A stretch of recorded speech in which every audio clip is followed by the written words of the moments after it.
وہ یہ ترتیب ایسے طلباء کی ہیں جو بالکل ذہین نہیں ہوتے، کمزور ہوتے ہیں، اور ان کا قرآن کریم بہت کمزور ہوتا ہے۔ بہت طلباء کمزور ذہن کے نہیں ہوتے، اچھا ان کا قرآن یاد ہوتا ہے، ان کی ترتیب کو بھی تھوڑا سا اسی سے جوڑ کر کے، بجائے پو پارے کے ان کی ترتیب کو آدھے پارے سے جوڑ کر کے ایک دور پہلے اس طرح سے ان کا نکالا جائے، جیسے اس کی تفصیل میں بھی آپ کو آگے بتاؤں گا۔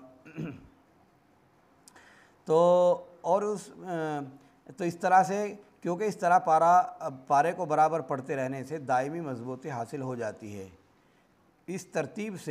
اسی ترتیب سے پارا پورا کراتے رہیں اور آموختگی میں ان کا دور چلتا رہے۔ 5 پارے مکمل اسی ترتیب سے ہو جانے کے بعد ان 5 پاروں کا مسابقہ رکھا جائے۔ کمزوری کی صورت میں صبح شام ایک پارا سن کر پھر 1.5 پارا، پھر 2.5 پارے، پھر اس کے بعد جانچ کی جائے۔ غرض ہے کہ ایک محفل کے وہ 5 پارے ہو جانے کے بعد آگے کی ترتیب بڑھا دی جائے۔ پھر اسی طرح 10 پاروں پر وقفہ دے کر ان کو مسابقے کی شکل سے جانچا جائے۔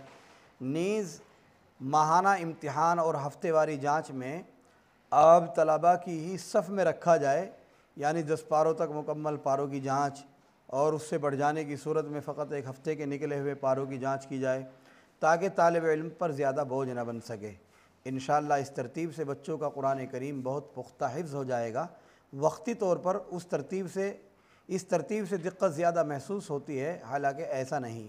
عام طور سے کمزور طلباء کا جو قرآن یاد کرانے کا مدارس میں دستور ہے اور اس کا ایک طریقہ ہے، وہ یہ کہ ایک طرف سے قرآن کا دور نکلواتے رہتے ہیں، خواہ وہ ایک پو پارا سنا دے یا آدھا سنا دے یا پورا سنا دے، یاد شدہ پاروں کی طرف توجہ نہیں ہوتی، جس کی وجہ سے آئندہ دور تک آموختہ پارا پھر کمزور ہو جاتے ہیں، اور سال ہا سال تک طلباء اسی طرح لگے رہتے ہیں اور انہیں اپنے پاروں کی کوئی ترتیب نظر نہیں آتی۔ تمام پارے یکساں اور برابر دکھائی دیتے ہیں، حتیٰ کہ کئی سال کا عرصہ گزر جانے کے بعد بھی خاطر خواہ نتیجہ برآمد نہیں ہوتا۔ ایسے طالب علم کمزور رہتے ہیں۔ یہ احقر کا ناقص مشورہ اور تجربہ ہے، اگر اچھا لگے تو اختیار کر لیا جائے، باقی اپنا اپنا تجربہ ہے۔ جو طلباء حفاظ کرام ایک پو پارا بھی نہیں سنا سکتے تو ان کے لیے اثر نو سبق کا ہی راستہ ہے۔ سبق کی ترتیب سے قرآن یاد کر سکتے ہیں، خواہ وہ سبق زیادہ سنائیں یا کم، اور وقت کم لگے یا زیادہ۔ اس طرح کی مذکورہ ترتیب سے طلباء مانوس بھی رہتے ہیں اور اپنے مستقبل کو سنہری بنانے کے لیے بڑے ہونے کے باوجود بھی قرآن کریم پر اپنی زندگی کو قربان کرتے ہیں۔ ورنہ تو میں اکثر اساتذہ کو ایسے طلباء سے مایوس ہی ہوتے دیکھا ہے۔ خدا کی ذات سے امید ہے کہ اساتذہ کرام کی نظروں میں یہ ناقص مشورے اور ہمارے اس طرح کے تجاویزیں یہ مقبول ہوں گے، یعنی آپ اس بات کو اچھی طرح سے سمجھ گئے ہوں گے۔ بعض بچے ایک پو پارا سنایا، کبھی آدھا پو پارا سنایا، کبھی پورا سنا دیا، کبھی تہائی سنا دیا، کبھی چوتھائی سنا دیا، اور وہ باقاعدہ آگے بڑھتے رہتے ہیں۔ 2 پارے ہو گئے، پھر 3 ہو گئے، پھر 4 ہو گئے، پھر 5 ہو گئے۔ آپ کو خود عقل سے سوچنے کی بات ہے کہ جو بچہ پو پارا کر کے 5 پارے تک پہنچ گیا ہے، اب وہ پہلا پارا جو اس کا پو کر کے اس نے نکالا تھا، اس کو نکلے ہوئے تقریباً 1 مہینہ گزر گیا ہے، یا 2 مہینے گزر گئے ہیں، یا 3 گزر گئے ہیں، تو 2 مہینے 3 مہینے تک اس نے اس پارے کو چھیڑا نہیں ہے، تو کہاں اس کے وہ پارا یاد رہ جائے گا؟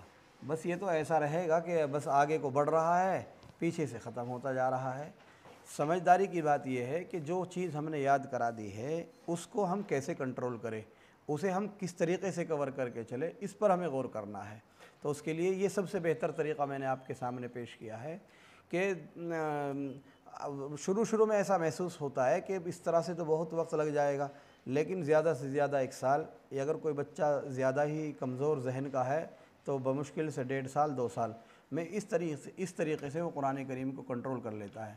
اب ایک بچہ 1 پو پارا بھی نہیں سنا سکتا، ایسے بہت سارے طلباء ہوتے ہیں، تو کیا اگر ہم ان کو پو پارا پر مجبور کریں گے، آدھے پارے پر مجبور کریں گے، اور وہ اگر آدھا پارا یا پو پارا نہیں سنا سکے گا تو برابر اس کو ہر دن ایک ہی پو پارے میں وہ ہر روزانہ یاد کر کے پو پارا لائے گا، اس کے یاد نہیں نکلے گا، پھر وہ روزانہ اگلے دن یاد کرے گا، پھر تیسرے دن یاد کرے گا۔ بھائی اس سے بہتر تو یہ تھا کہ اس کے 2 صفحے کر کے یا 3 صفحے کر کے آپ اس کا سبق نکلوا لیتے۔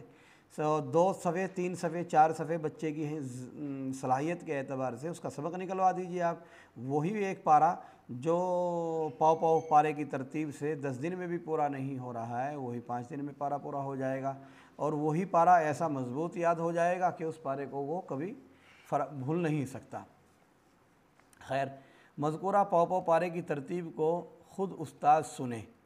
ایسے طلباء کا پاؤ پارہ دوسرے طلباء سے ہرگز نہ سنوائیں، کیونکہ ایسے کمزور طلباء لفظی اور معنوی غلطی بہت کرتے ہیں جو طلباء کی توجہ سے ختم نہیں ہوتی۔ بعض دفعہ اس طرح دوسروں کو سنوانے سے ساری محنت ضائع ہو جاتی ہے۔ یعنی وہ جو پاؤ پارے کی ترتیب بتائی ہے، پاؤ پارہ شام میں، پھر پاؤ پارہ صبح میں، اس طرح سے ایک پارہ 2 دنوں میں اکٹھا ہو جائے گا، یا اگر صبح کی ترتیب میں سنا جا رہا ہے تو 4 دن میں اکٹھا ہو جائے گا، تو ظاہر بات ہے اس کا پورا پارہ تو سننے میں ٹائم لگے گا۔ ہر دن کا پاؤ پارہ اس کا خود سنیں، تو اس سے یہ ہوتا ہے کہ اگر وہ بچہ کسی دوسرے مدرسے کا پڑھا ہوا ہے تو اس سے چونکہ آپ کو انسیت نہیں ہے، آپ کو اس کے اندر کی قرآن کریم کی نوعیت کا انداز نہیں ہے، تو اس لیے جو لفظی غلطیاں اس طرح کی اس کی آئے گی تو وہ آپ کے سامنے آپ خود پارہ سنیں گے تو آپ کی توجہ سے وہ نکلتی چلی جائے گی۔ گویا جس طرح سے سبق لازمی درجے میں آپ ہر بچے کا سنتے ہیں یا سنیں، اسی طریقے سے اس طرح کے طلباء کا پاؤ پارہ بھی خود سننا اپنے لیے واجب اور ضروری سمجھیں۔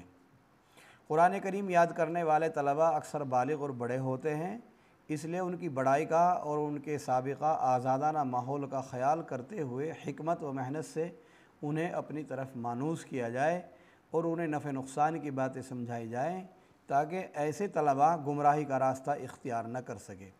یقیناً اگر آپ نے ایسے بڑے اور فسادی ذہن کے کمزور طلباء کو کامیاب بنا دیا تو یہ تمہاری سب سے بڑی کامیابی کی دلیل ہے۔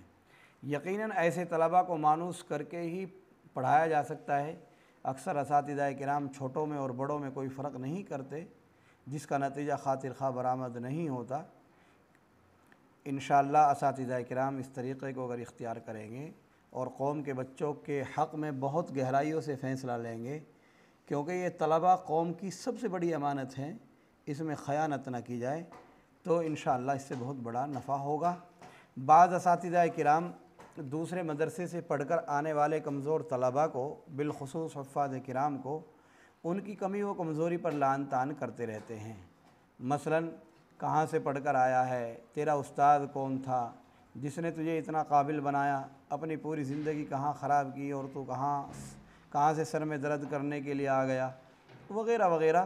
اس طرح کے کہنے سے، بولنے سے بچے کا ذہن تعلیم سے اچک جاتا ہے اور بدگمانی کا شکار ہو جاتا ہے اور کوئی بھی راستہ اس کی کامیابی کا نہیں رہتا۔ یقیناً اگر آپ اس کو اپنے اخلاق حسنہ اور درست معاملات سے اور سابقہ اساتذہ کے احسان شناس کلمات سے اس کے ساتھ معاملہ کرے تو ایک دن آئے گا کہ یہ خود ہی اچھے اور برے کا فیصلہ کر لے گا، اور وہ فیصلہ یقیناً تمہارے حق میں بہت اچھا ثابت ہوگا، اور اس کے لیے دنیا میں سب سے بڑے محسن آپ ہی ہوں گے۔ شاید کچھ غور و فکر کے بعد آپ کو میری اس بات سے اتفاق ہو جائے گا۔ ایسے کمزور حفاظ کے لیے جہاں آپ مذکورہ طریقہ اختیار کریں جو میں نے ابھی بتایا ہے آپ کے سامنے، وہیں اس بات کا بھی خیال اور فکر کریں کہ ان کا لب و لہجہ، قواعد و تجوید کے ساتھ قرآن کریم پڑھنا، نیز حوصلہ افزائی کا بہتر سے بہتر طریقہ بھی اختیار کرایا جائے، ان کے ساتھ مشق کرانے کا سلسلہ برابر جاری رکھا جائے۔ کبھی کبھی ان کو نماز کی ذمہ داری دے دی جائے، نمازوں میں جن صورتوں کو وہ پڑھنے کی مشق کرے ان کو سنا جائے، ان صورتوں کی مشق کرائی جائے۔ محفل قرات ہفتے واری جو نظام مدرسے کے اندر چلتا ہے، ان میں جو رکوع ان کو پڑھنا ہے اس کی بھرپور تیاری کرائی جائے، اپنی خاص توجہ ایسے طلباء پر ڈالی جائے۔